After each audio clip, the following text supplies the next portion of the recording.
पानी तो फ्लाश है ना कितना करना है क्या बात है ना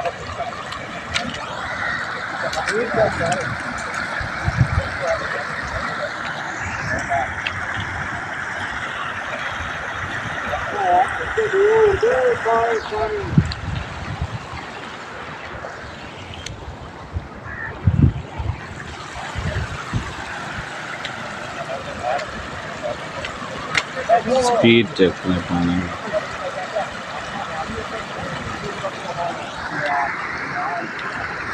यहाँ से मल फतेहाना जो पुल है कमाली की तरफ जाता है। ये रोड है हड़प्पा कमालिया रोड।